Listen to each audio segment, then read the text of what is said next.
An apple a day keeps the doctor away, but a glass of OJ keeps the adversary at bay. Here's Oddjob. Hey, it's time for a glass of OJ. I'm Oddjob. I'm DNSPrincess.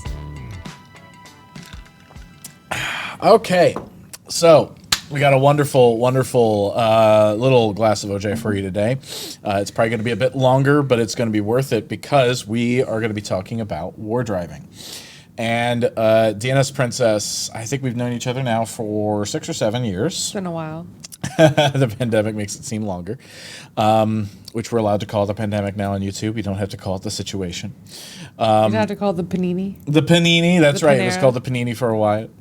But yeah, so we've known each other for a while, run conference together, spoken at conferences before, and engaged in capture the flag contests and all kinds of things. Otherwise, been really cool hacker friends.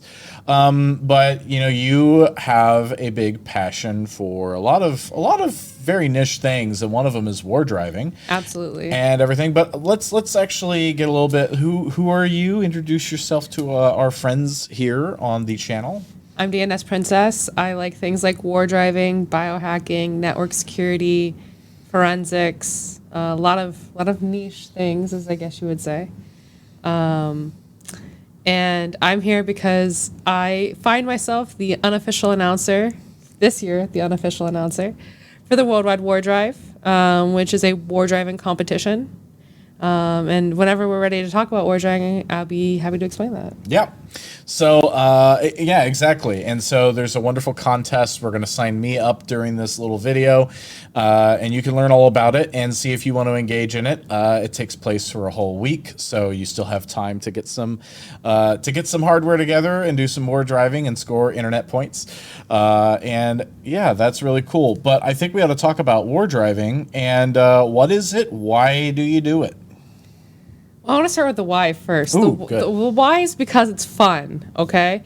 Wardriving used to have more of an impact, in my opinion, in the past because it was hard to find free Wi-Fi, right? Getting access to Wi-Fi wasn't so ubiquitous, so you needed to know where it was. That's no longer the case, so I'm not saying that use case is still important.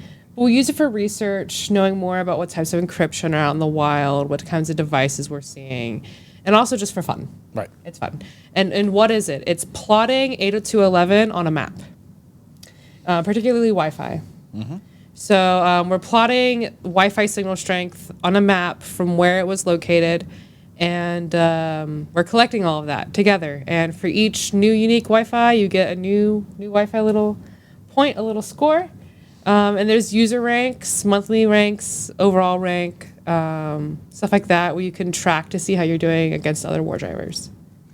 Yeah, that's really cool. And, you know, that was interesting to, you know, you're talking about what Wardriving used to mean versus what it means today. Wardriving, is it a, you know, fairly non-invasive technique? Is it an offensive technique? Is it a form of reconnaissance? Like, what gave rise to Wardriving? That's a lot of questions at one time. In terms of, oh my gosh, I forgot your questions, except what came to rise with Wardriving. Yeah, what brought rise to Wardriving originally? I would imagine it would be in recon, right? Like just doing reconnaissance of what signals exist. And that recon is still helpful today. Mm-hmm. You can use it when you're planning out a wireless pen test, right? You might want to know what SSIDs are out there.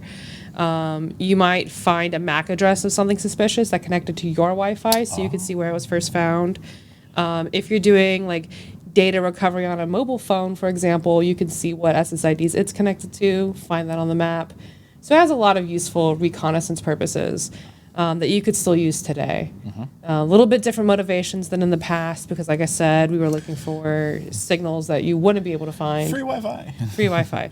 And when we talk about Wiggle, that's why Wiggle still has the free net filter. Yeah. So you can find that. But yeah, that's how it came to be. That's how it rose up. And you can also find Bluetooth and cell as well. Yes. Yeah. Yeah. But most everyone's concerned with Wi-Fi. Yeah. In fact, I can take us to a little WiggleNet website here, and a little hard to see. Let me increase this here for everybody at home. You can see WiggleNet calls I believe the WarDrivers are called stumblers, Yes, right? I should have been saying stumblers this whole time. Yes, it's appropriately stumblers. Stumblers. So there's under 500,000, just under 500,000 of us who have found 1.1 billion Wi-Fi networks globally. Yes. Globally. Yes. And there are, what's the difference between Wi-Fi networks and Wi-Fi observations? Wi-Fi networks is how many are new and unique the first time it's observed, and Wi-Fi observations are how many times it's been seen or Wi-Fi has been seen. So there's been 15 billion Wi-Fi observations, but only 1.1 unique Wi-Fi networks. Yes. Got you. And then just the ones that have been seen today Wi-Fi wise is 362. 1.7 billion Bluetooth devices have been recorded in WiggleNet, and 20 million cell towers. That's quite a few cell towers. Yeah. It's a little less than I actually thought it would be since it's global, but yeah. So, this is a really cool place, and you can actually see there's like a Google Maps overlay here, just of the Bay District alone, where you can see hotspot of like where all the Wi-Fi is. I think that's really cool. and that's all the Wi-Fi ranging back from 2001, right? So you're seeing all the Wi-Fi that's ever been captured. But using filters is really important, and we can talk about that more when we talk about Wiggle. Right, and it's talking about density here, right? Yeah. So, so because obviously after just looking at dots, it just becomes, just a blob of blue. You need to know how many dots are so close together. One thing that if I had more talent that I'd like to do is overlay this density map with like a regular population density map, kind of measure out what's been overdone and what's been underdone. Yeah. If anyone on the internet can do that, you could steal my idea for free. Yeah, I was going to see Europe. Yeah, Europe right over there. Yeah. Shout out to my UK WarDrivers. What's up? Right? Like, look at Yeah. that. Those folks are going crazy over there. They're going ham. There's probably war biking going on too over in the UK. In Yeah, Europe. and you could war anything, okay?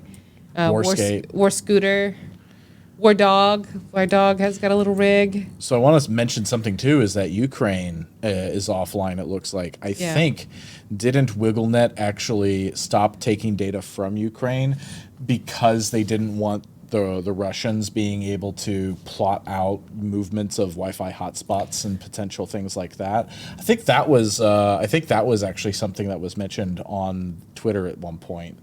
I don't recall. We could always ask, right? I don't want to like make up something like that, but it's clear that it's intentional. Yeah. There's no way that this just hasn't been mapped and everything has stopped at the border. Even with like, you'll notice there's some points over the ocean and stuff like that. Right. That's either like miscalculations or people who you could even count it as war flying. The only legitimate war flying I've ever seen is the Wiggle space balloon. Oh, yeah. Right? But like these are all misprints and whatnot, and even that would exist in the Ukraine if they weren't purposely removed. So it's obviously intentional that Wiggle removed it, but I don't want to make any statements as to why. But long live Ukraine! Oh my God, I can't even say it. I was gonna say long live Ukraine. Yeah, yeah. So, and I think I remember seeing that where they were saying that, hey, we really ought to do this because Wi-Fi hotspots pop up. Well, now you can get an idea of where those Wi-Fi spots are moving. You can start trending troop movements by their Wi-Fi hotspots. Or in Bluetooth. Or and that's a lot closer. You have to be a lot closer to get Bluetooth than Wi-Fi. So you'd have a really accurate if you can get people's Wi-Fi, or Bluetooth. So that's really cool. So obviously there's some ethics involved in Wardriving. Even Wiggle takes it very seriously. They're not recording Wi-Fi access points over in Ukraine. So what are other interesting ethical points about Wardriving? Like if someone was to go on WarDrive today, what are points of ethics you'd want them to be aware of? Well, first things first is the Wardriving that we're talking about is passive, okay?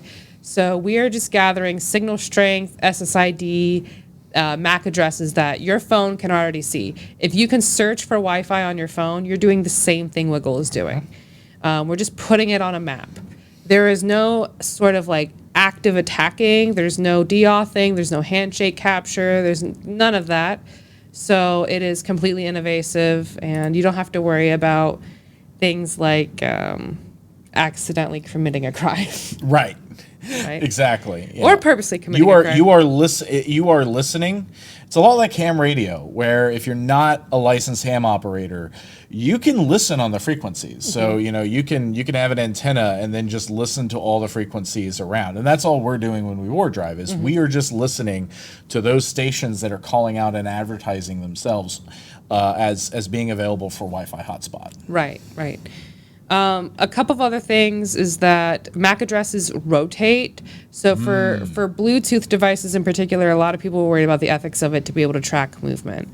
I've had a device that has not rotated its MAC address, taken it around campus to purposely make a lab, right? So in that way, that was trackable for that moment. But in general, your device automatically rotates its MAC to the point where you really don't have to be worried about WarDriving. You might show up at one point, but you're not going to show up on like multiple points on a map to be able to get like track you or anything. So there's that one. But, there is some consideration to WarDriving in terms of like that is someone's SSID, It can be used in a really like obtuse manner. For example, if I was to go through your phone and see what Wi-Fi you've connected to, and then be like, "You've been at Johnny's house," You've been to the FBI van. 1, 5, and 7. What's going on? Bill, why the science fi? So I mean that is a consideration. You are taking somebody's SSID. If it's really important that nobody captures your SSID outside of your building, turn down your power. It's actually like the owner of the Wi-Fi's responsibility to like do security. So like don't have an open network. Use a password. You can also choose not to broadcast your SSID. Yes. You can say that, your Wi-Fi is called, FBI van, but you're not shouting out there that this is an available Wi-Fi for everyone to start joining. People will have to program and say, what Wi-Fi do I want to join? I want to join this Wi-Fi name, and then it'll, in this password. So you can still do that. It's less convenient to find and get on. So depending on who, of course, you want joining your Wi-Fi or not, maybe easier, maybe less. But if you're worried about your safety, security, privacy with regards to that, that's a good strategy, is to make sure you're not broadcasting your Wi-Fi. So. Yeah, and I will point out that's an obfuscation technique because like your MAC address is still going to be logged by Wiggle. So like if someone was to know that, but if someone knows your MAC address just randomly, you have a bigger problem. Yeah. Something else is wrong. It's not Wiggle's fault. So I would say those are the considerations that you have to take. Stay on public property. Don't go onto people's property looking for Wi-Fi signals without consent. Yeah, don't trespass. Definitely stay away from government or military establishments. They don't like that. Stay outside the fence lines, especially with some of the areas I have around me. We've got some military areas, and they have like every 15 feet a sign on the fence post that say this is military property, U.S. military, do not trespass. And you can't go past that fence. Yeah. Streets is usually where we stay. We don't go off the street. You don't go off road too much. If you're sidewalks. If you're in Montana, oh my gosh, and you don't have to, it's WarDriving, but you don't have to be in your car. No. You can build like I was laughing when someone said, I built a mobile WarDriving kit. And I'm like, it's WarDriving. It is mobile. But even more mobile. It's like basically a little thing they have in a container. You just throw it in their backpack, and then they have like maybe an antenna sticking out. And then they're just walking around. Yeah. They're walking around the city. And so sometimes when they travel to a city or whatever, they just pop one in their backpack, turn it on, and they just walk around the city going exploring. And then it's like, what all Wi-Fi did I discover? Get my points. Yeah, shout out to El Cantaro, who was not only 4th last year on the Worldwide WarDrive and a big name in the scene, but does his by walking with phones. Oh, that's how he gets his points, is walking.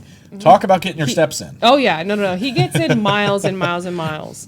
You should check out his El Cantaro Hack Shack for more. Oh, cool. Yeah, check out El Cantaro's work. And then Grimace is also a prolific WarDriver, and he does it mostly with phones in his car.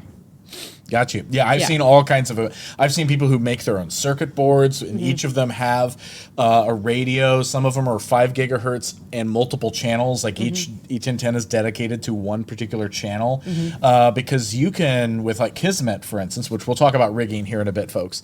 But with Kismet, you can actually dedicate, instead of saying, "Oh, we're gonna rotate 5 channels a second."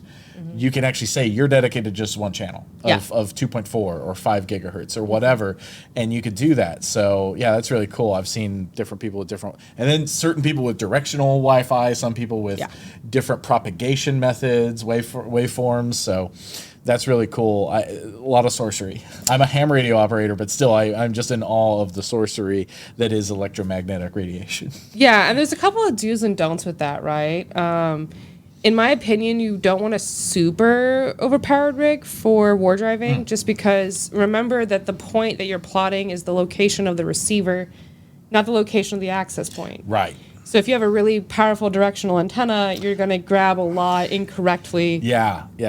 High gain is not necessarily what you want. Right.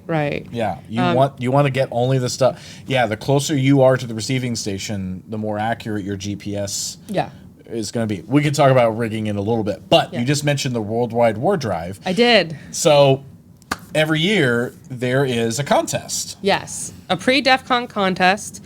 It has evolved over the years, but the pandemic really evolved it into what we know it to be now, which is a WarDrive across the world that anybody can participate in.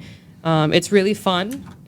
OJ is zooming in on the contest page, just kind of explaining some of the rules and what it is. But what you could see here is there's a map to the right, and below it some long points.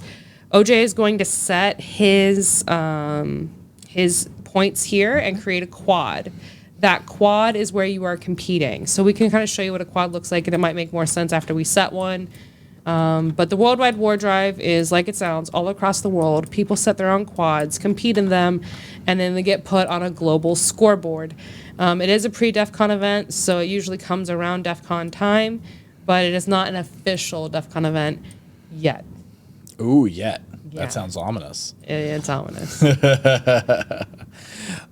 So now satellite's always the best way for me to watch this, because otherwise it just gets populated. It's like dark mode. The darker the background is, the easier for me. Now I need to find out. Let's just look it up. I'm going to look at Broad Ripple. It's no secret that I live in Indiana. Yeah. So this is no secret to anybody out there. So I have selected, I want to go to Broad Ripple and look at that. And in fact, a good note is, you don't mind me showing where your quad is, right? No, I don't. Cool. My quad's public. Actually, let's go over to here. So there is also, and where can people get this file? Once you are done and you are registered, you can access the API and the KML. Got you. Let's zoom in on mine. Just double click on my name. Yeah. So the quad that I'm setting, it's no secret that I live in Indiana as well. I did travel to go make this quad, but that's okay. This is my quad here in the Geist area. You can kind of see what it's outlining, and it's a lot of neighborhoods. I looked at this before, this part of the map, and about half of these neighborhoods are mapped. So that's what really made this really interesting to me, was there was a lot of old Wi-Fi, which will be Foxes. We'll talk about Foxes. And a lot of opportunity for new Wi-Fi. So that's why I picked this quad. Nice.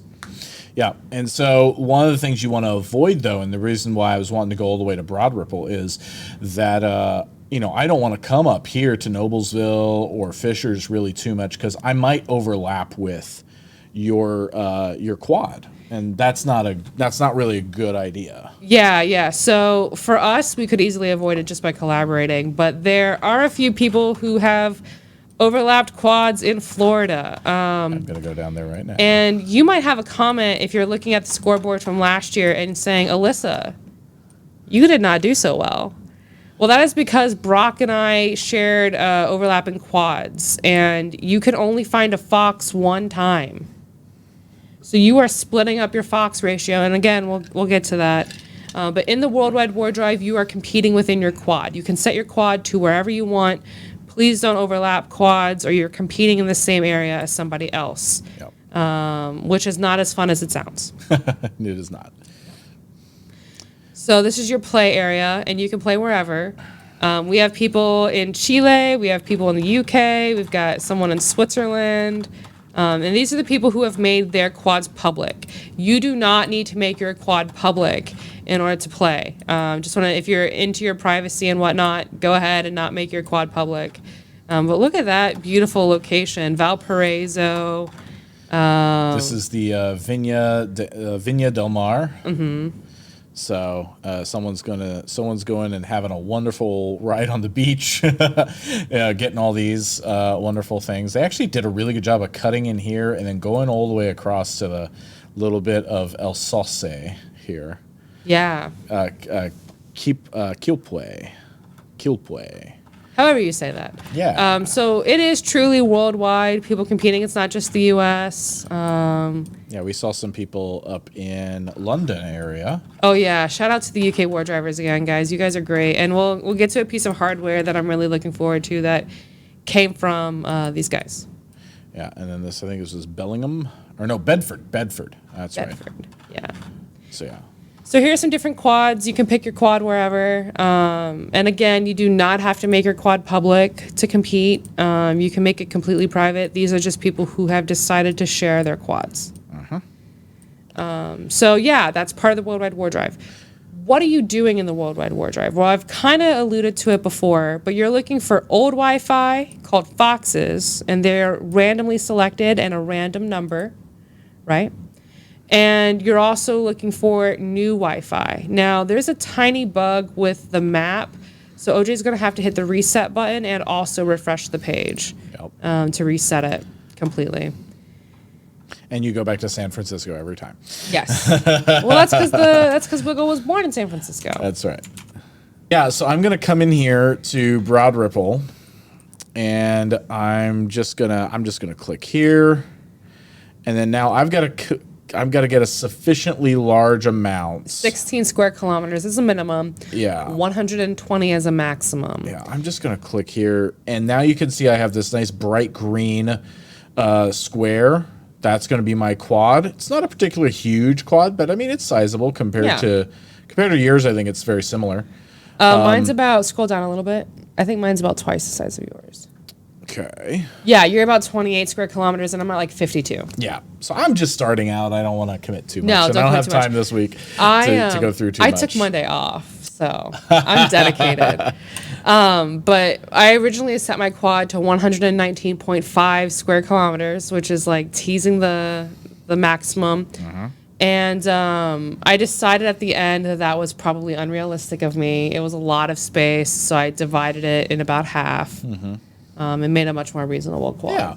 You cannot reset your quad yourself. You do have to ask an admin to reset it for you. So, like, do it right the first time. Don't be like me. Yeah.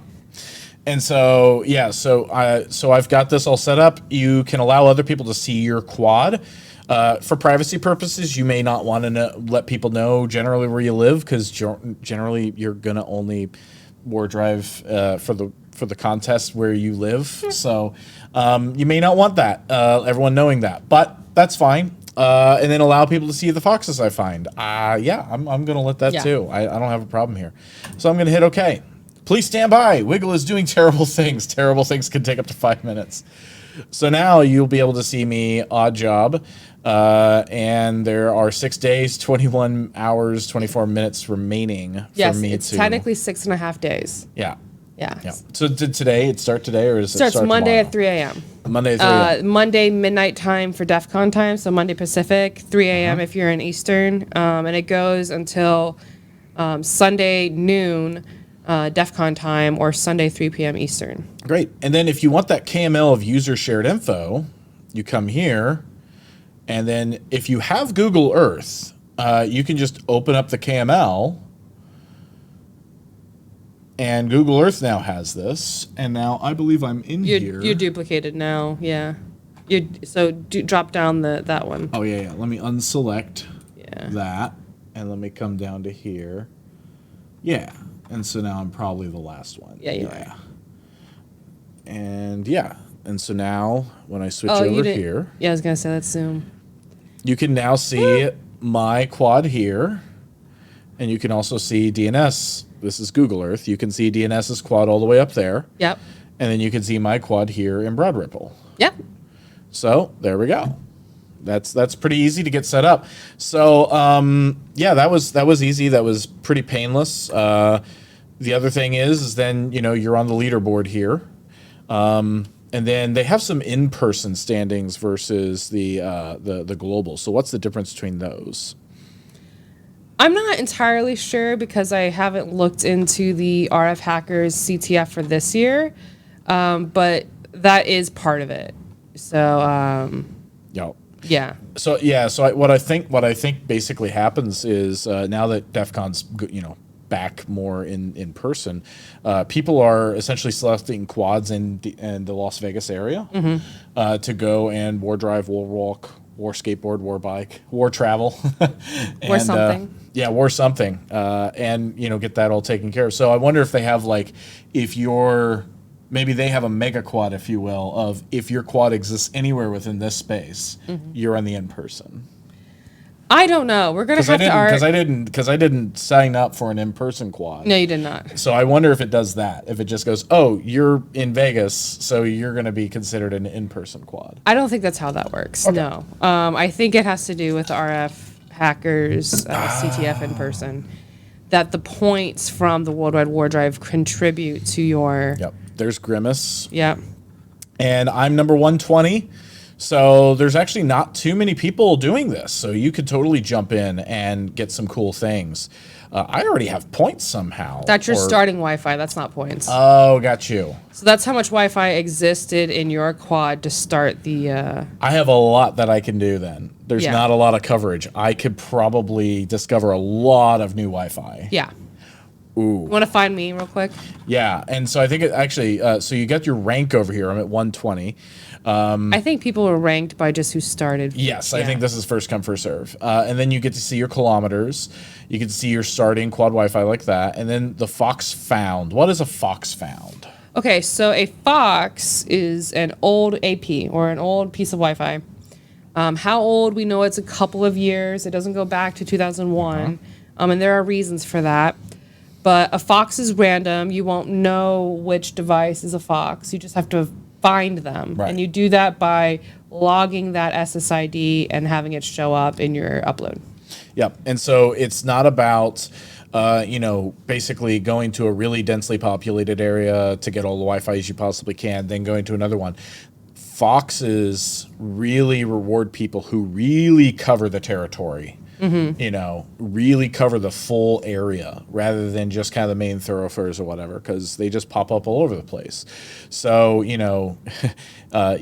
and this is pretty live as you upload things. You get to see whether you found your Foxes. Yes. Yeah. And you selected to share your Foxes. Yeah. So we'll see each other's Foxes when we compete. Yeah. And then there's new Wi-Fi and then the new Wi-Fi ratio. So the new Wi-Fi ratio is based on, all the Wi-Fis you've discovered and then how many of those were already to start with, right? So that's that 449 or 40 some odd number, 4826 number. So if I find 50,000 to 4826, whatever that reduces down to, that's that'll be my ratio over here. You want to show me your where I am? Yeah. Where are you? I don't know. Let's do good old Control F. DNS. I'm not on the board. Nope. I put a different name in. 66 pickup sticks. 7-8. What? PJ Kobe is really cool. Oh, 78 PJ Kobe? No, that's Kodsec Vol, who's also really cool, and we're going to talk about it in a minute. Oh, cool. Yeah. Yeah, but you are right here at 66 DNSP. Busy Signal just above me was number one's winner last year. Yes. Oh my gosh, yeah. In fact, we can come up here and see, only had 411 Wi-Fi points to start with, but found 261 that's the ratio. Times that amount. Yeah. Right. So that's a lot of new Wi-Fi. That's 107,000 new Wi-Fi. Yeah.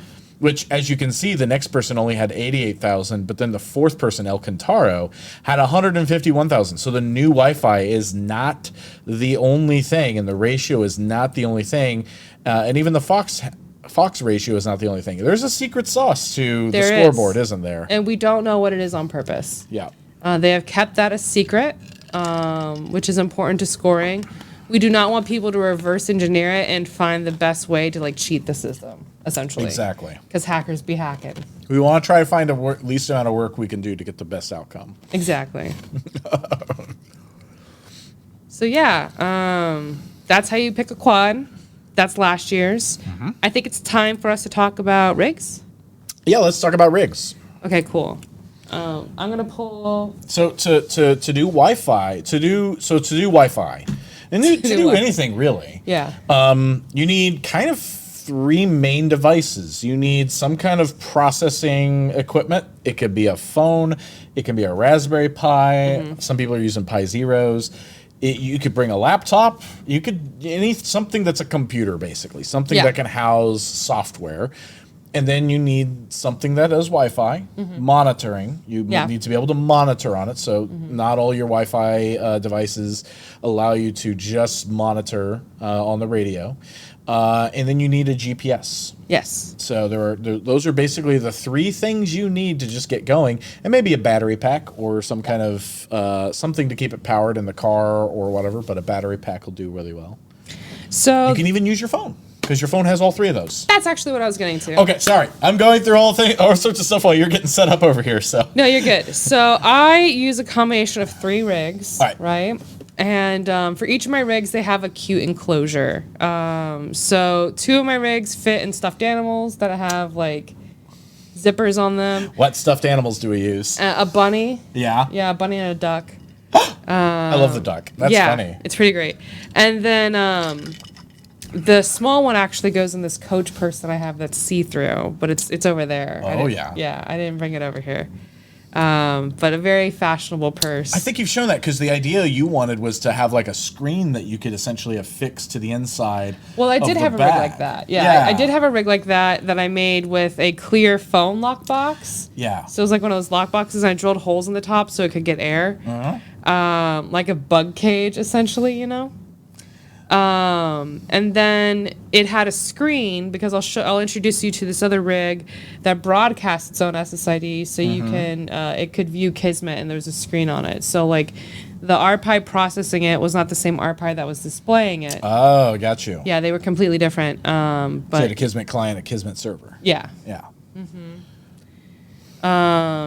So yeah, But that'd be really cool to take to cons is have a backpack or something that's showing like all the Wi-Fi you're detecting or Bluetooth you're detecting and have like you could make it as visible or invisible as you want, but just having a screen, it's like, oh, here's all the Wi-Fi going on. That'd be really fun. Well, I did that also last year for DEF CON. I had a clear backpack, like the kind that you have to take to sporting arenas and whatnot. Yeah.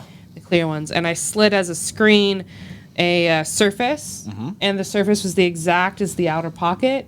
So when you walked around, you did see all that happening. That's cool, yeah. Yeah, it was really clever, in my opinion. And I haven't seen anything the same, even though mine was like very rudimentary. I haven't seen anything that like similar to that yet. So I hope someone this year comes out with something like that. So, Nice. yeah. I need to put like a little 5-inch screen on the back of my Fez. Yeah. So people can see what Wi-Fi and I should have like antennas coming out my Fez and everything. Like, what's going on? Oh, he's got all this Wi-Fi and Bluetooth he's discovering. I've always imagined taking antennas and making a crown and being a true DNS princess. Oh, that would be so cool. Yeah, but that's a lot of work. You should check out the Hard Hat Brigade. Yeah. Where people are building rigs on hard hats. Yeah, I have a hard hat. Yeah, so you should check out the Hard Hat Brigade. Yeah, that's fun. Yeah. So yeah, I use some phones, some old Android phones. All you need to do is download the Wiggle app. Sorry, iOS users, you are out of this one. There's just one setting that you have to turn off, and then you're ready to go on Android. It's really easy. So you could start there. And like I said, El Cantaro does that. Grimace has really succeeded doing that. I think Grimace has found like 6 million new Wi-Fi now. Wow. Yeah. And you don't have to root or jailbreak that phone, do you? No. It's No. just install the Wiggle app. The only downside is you have to turn off a setting that throttles your Wi-Fi. You want it to not be throttled, okay? Got you. But the pro of throttling it is that it saves your battery. Right. So it does suck up your battery just a little bit to use Wiggle in that way, but But hey, just plug it into a battery pack. yeah, just use other phones. I've talked on my blog about the Wiggle audio feature and a couple other things about Wiggle. So if you want like in detail about Wiggle, you can. We'll plug that at the end. Yeah. So on the app though, so like for instance, my rig over there, which I'm not bringing over to the screen, unfortunately, it's not actually all the way created. We're having some issues with the GPS, but my little rig has an Alpha 2 antenna setup, and then of course it's got onboard Wi-Fi and Bluetooth, but it's running Kismet. And so, you know, unfortunately, it doesn't connect. It's not connected to the internet all the time to be able to upload to Wiggle. So I have to output everything that I'm recording into a file. Yeah. And then have that ready to upload to Wiggle on per trip. You know, so if I go out tomorrow and do stuff, you know, I'll want to come back, you know, and capture that somewhere and just upload that to Wiggle. But on this rig, Yeah. I mean, you can just hit the upload button. You just hit the upload button and you're good. Yeah.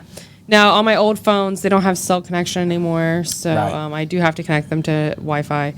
But one of the benefits of the broadcasting SSID one that I mentioned earlier was that you can just SSH into it and upload then. Right. Some people have it so that when their device connects to a known Wi-Fi, that it automatically uploads. There are scripts that do this. I think Alcantara on his GitHub has a script like that. Someone does. How big do the files get, by the way? Like, if you go for, like, I don't know, a few hours of WarDriving out there, how big do the files get? Not that big.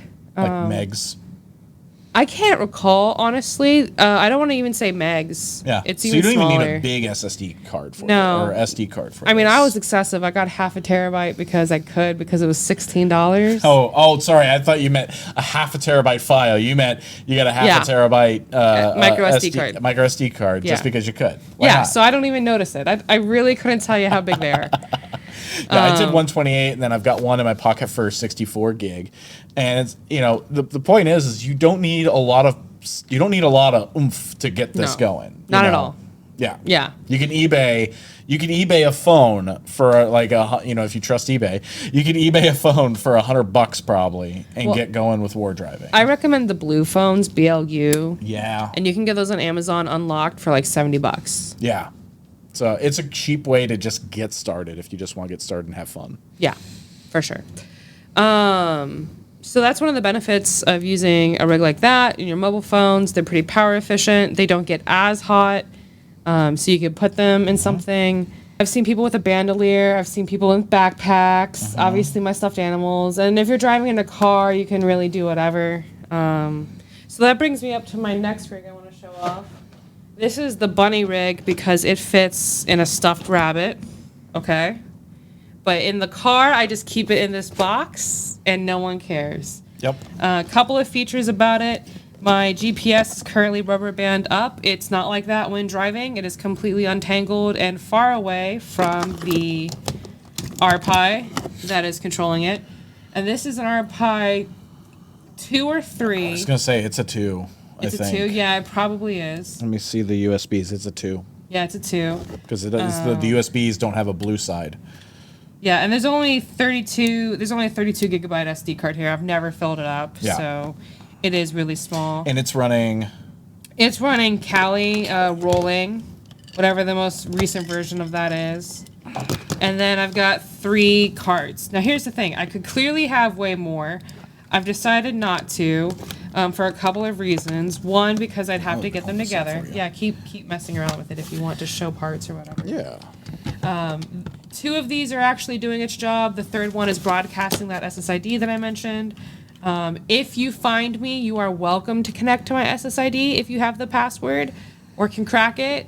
You are welcome to do so. Good luck on that. But that's what it's doing. I could have more sources. A lot of people do. But I feel like for the pace that I drive at, I don't really need it. And I'm running other rigs. And I mean, look, this is easy, folks. Like this is, Pi's now, Pi 2 or Pi 3, very cheap nowadays to just go and get. Pi 4s can cost over $100. Not on Micro Center. It's true. I did go to Micro Center. You can get them pretty good, but Yeah. you know, if you're going online, Yeah, right? if you're going online, yeah. It can cost a lot, especially if you want to get like heat sinks and the case and everything else for it. But Pipes 2s and 3s, they're plenty powerful. You don't need 8 gigs of RAM to run this. You know, I forget if these were ARM64 or ARM32, but 64. Yeah, 64. So they even run 64-bit Kali. So, you know, we can really do really cool. One thing I really miss on our Pi 4 or that I have on our Pi 4, yeah. you have full HDMI, whereas you use the little mini HDMIs on our Pi 4. So luckily I have a cable, but anyway, when you want to come back and put it up on some kind of monitor, it's bad. The only thing I hate about these is they don't use USB-C. They use the old USB micro. Yes, they do. But you get 4 USB drives. You have a nice, of course you have your hardware cable. Yeah. your cable neck. And then, GPS, and this is the BU353S4. Now, I want to make a real quick comment about it. OJ and I have very similar pucks. This is the one that I use, and it has way less issues, it seems, than other people's pucks. So again, that is the BU353S4. Yep. I got mine off Amazon. You can get them off eBay, off other electronic retailers, all sorts of stuff. So that's a very modest rig, I'd say. It took me maybe, can I swear? What do you want to say? If you can reduce the fucking around time and just like actually hands-on keyboard time to make this, only a couple of hours. But if you're troubleshooting and you're doing a lot of other stuff, then it's a little more complicated. But like I said, you can spin up one of these rigs in a couple of hours if you have the parts. So there's that.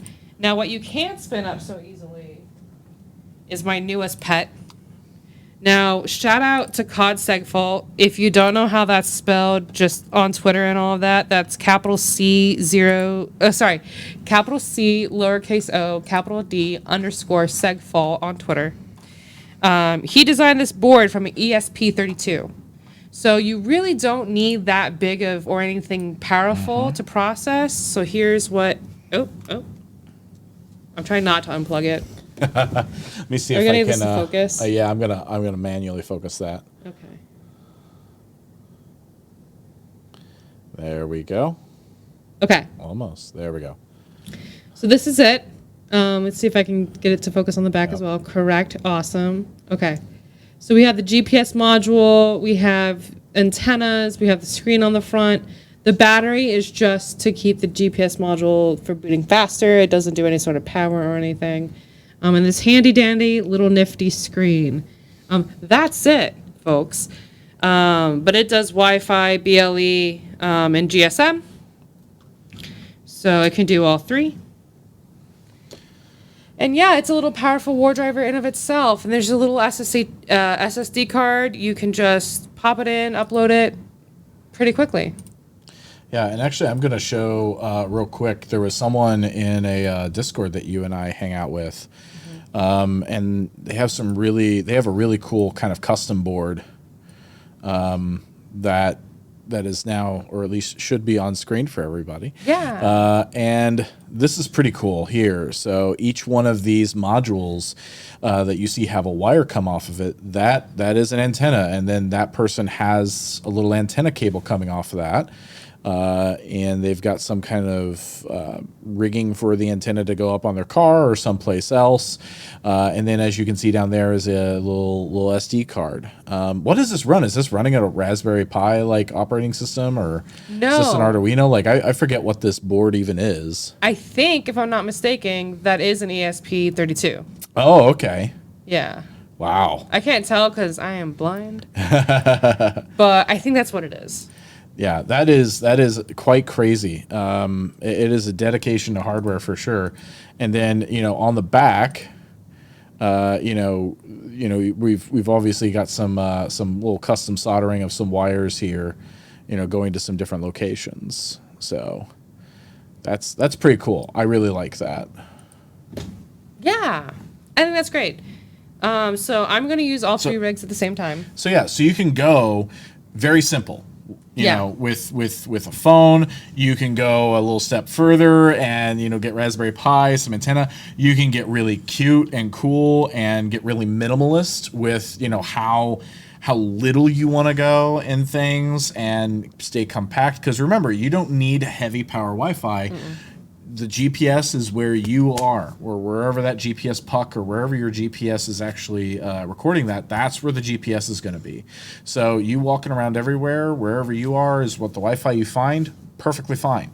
So don't worry about that. And then, yeah, you can go crazy and have Bluetooth and Wi-Fi, you know, Wi-Fi in different channels. And I'm sure one side's 2.5, or maybe that's all 5, and he's got one per channel or whatever. But you know, there's a lot of ways to really gain efficiency, and I think that would probably only help in very high density areas. Yeah, definitely. The quads that we picked are suburban.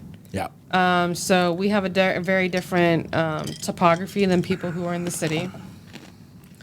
So yeah, I think that does come into play. But those are the rigs. I will be unofficially announcing during the WarDrive this year, and I will be highlighting other people's rigs. Yeah. And there are some massive ones out there that are really, really cool. Now, do you have a favorite rig? I don't know if I have a favorite rig. My favorite rig is one that works. So I'm honestly just slightly thinking, maybe I ought to take my last phone I had, which I never turned in, for credits. I might just say, like, you know what, this has really good equipment on it. Let me just go ahead and that's what I do. WarDrive off that instead of worrying about my Raspberry Pi. But I still want to build something. Okay, do that. Definitely get that done. My favorite is the war balloon, the Wiggle war balloon. Oh, yeah. Talk about that. Balloon. Talk about that one. So Lausanne does a Wiggle that is here in this Mylar balloon. And as you can see, maybe can barely see here, there's this little circuit board hanging off this Mylar. And that is the WarDrive rig. And then the balloon is just the means of conveyance. Yeah. And like I said, it can report back its location and what SSID it's found. And unfortunately, the last time it took flight, storms came across it took it down prematurely. But there will be another balloon. Yeah, I'm sure. Yeah. I'm very sure. It was actually Lausanne looks like they were saying I got more helium, and most importantly, FAA 101 exemption rules don't seem to have changed. So we're looking good for Wiggle B to launch this weekend. Yeah. So you got the Wiggle space balloon. You can go to @WiggleB on Twitter if you're on Twitter. And if you want to know more, go see their talk at the RF Hackers Village this year. Mm-hmm. Yeah. Yeah, that's really exciting. So overall, WarDriving. And one of the cool things that I think this does, you know, obviously people have fun hobbies in technology to go about doing things. Ham radio is a fun hobby in technology. But so is WarDriving, very much in that same arena. And but I think one thing is you can very much apply the skills you're using here in WarDriving, because there are plenty of pen tests that you need to do, or even not just pen tests, even Wi-Fi surveys. Mm-hmm. So learning to do Wi-Fi survey to figure out where exactly do we need to plot APs in a building in order to get maximal propagation or optimal propagation, you know, knowing and understanding how to kind of get that more efficiency out of your rig, and to be able to say, yeah, we're missing signal here, or this is a dead spot, or different things like that. This starts getting you to where you can get an understanding of Wi-Fi in a way to where you can, you know, make things better. You can do reconnaissance on pen testing gigs, red team gigs out there that you do physical, you know, activities with. Those are just a couple things that pop in my head immediately, you know, of how this comes back to InfoSec or something, because that's usually the main topic here with Glass of OJ. We're kind of talking about InfoSec in general, but these are skills that, you know, might help you. You might find are helpful when you go to apply for those types of gigs. Tell them you do WarDriving and you've done some pretty cool things. So you've got an understanding of Wi-Fi that, quite frankly, most people don't have. Yeah, be very cool. A couple other things that we wanted to talk about. I remember they exist. Selected the quads, the scoreboard, the scoring. I think we actually hit on all our notes. Absolutely. Yeah. Wow. Yeah, and so you might have also noticed that we actually are wearing the same hoodie. Actually, you designed this hoodie, didn't you? I did. You could tell that I kind of messed it up just a wee bit, but that's fine. It's fine. If you'd like to see the rest of it, this sleeve says, "Be mad, stay mad." That's to all the cool people out there. Yeah. Give yourself a hug. I gotta make that work now. Yeah. If you're ever in the corner, just kind of like, And we've got on the back a Jersey 19 because this hoodie is for the 19th state hacker Discord. yeah, absolutely. Your hair is so luxurious. So you get a Yeah. 19 on the back too. So there's merch on the server if you're interested. We drop some every so often. Right now, I'm making a new piece of merch that's only for me, but we'll see. Yeah. If there are other talentless socialites out there, maybe they can have their own merch. Very good. And so yeah, so we'll be dropping links to things in the doobly-doo that we've talked about. Wiggle, Worldwide WarDrive, some of the Twitters that we've talked about, maybe even some notes on how to get started with Wardriving. But go check that out. But I think as far as this glass of OJ goes, I think this about does it. What do you think about everything that we've talked about? Are you interested in more driving? And are you gonna get out there this week and get your phone going and try to see what all Wi-Fi you can get your hands around? Let us know down in the comments. Hit us up on social media. We'll catch you in the next one. Yeah.